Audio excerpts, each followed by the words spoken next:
Avant de commencer cette vidéo, depuis quelques mois, je suis en partenariat avec Lollipop Corner qui est un site qui propose énormément de choses. Je vais en reparler comme beaucoup de choses ont changé et il dispose désormais de beaucoup plus de choix. Lollipop Corner dispose de plusieurs catégories, on a par exemple l'onglet Atelier qui répertorie différents articles pour apprendre à dessiner et créer ses propres personnages. Évidemment c'est une des catégories payantes mais qui vous permet de profiter de plusieurs choses comme le magazine Lollipop. L'onglet Manga Box qui propose un abonnement de 21,99 ou 19,99 par mois où vous recevez chez vous un shonen, un seinen et un shoujo ainsi que des assortiments de confiserie japonaises au hasard chaque mois. L'onglet Scan qui vous permet de lire n'importe quel scan en VF comme Black Clover, Dr Stone et plein d'autres, évidemment gratuitement. Pour finir, on a l'onglet Figurines qui vous en propose de toutes sortes, que ce soit One Piece, My Hero Academia ou encore Fairy Tail.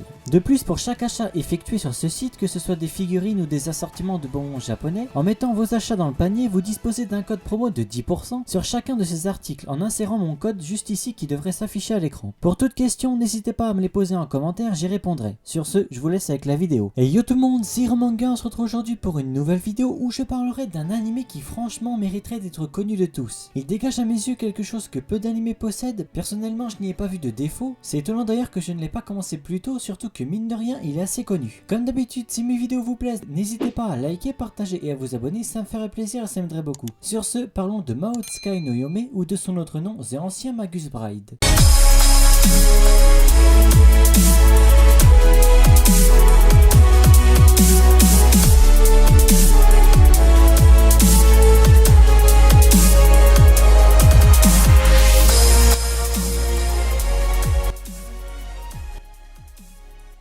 Chitose Hattori est une jeune fille qui a la capacité de voir les êtres surnaturels que peu de personnes peuvent voir à l'œil nu. À cause de ça, les familles qui l'accueillaient la rejetaient et ne voulaient plus d'elle, la laissant seule. N'ayant plus envie de vivre cette situation et commençant à ressentir l'envie de mourir, elle décida de se vendre aux enchères en tant qu'esclave, pour ainsi peut-être aider une personne en particulier et ressentir le besoin d'être utile. C'est alors qu'un magicien étrange du nom de Elias Ainsworth, dont la tête est un crâne, a décelé en elle un pouvoir particulier que de très rares personnes possèdent. Il décidera de l'acheter et ainsi de l'emmener avec lui en Angleterre, dans un endroit où vivent toutes sortes d'êtres surnaturels. Le magicien a pour but d'en faire son apprenti et souhaite l'épouser à l'avenir. Il lui expliquera qu'elle est en fait une Slave Vega qui est une personne qui produit une quantité énorme de magie, un pouvoir qui est très rare et qui attire tous les êtres surnaturels, aussi bien les bienveillants que les malveillants. Le sorcier décidera donc d'apprendre à Chise à contrôler son pouvoir car ne pas pouvoir le maîtriser demande énormément d'énergie et peut même conduire jusqu'à la mort. Elle sera amenée à apprendre la magie et faire face à des situations des plus dangereuses au sein de son nouvel environnement, car évidemment être une Slave Vega est loin de n'avoir que des bons côtés,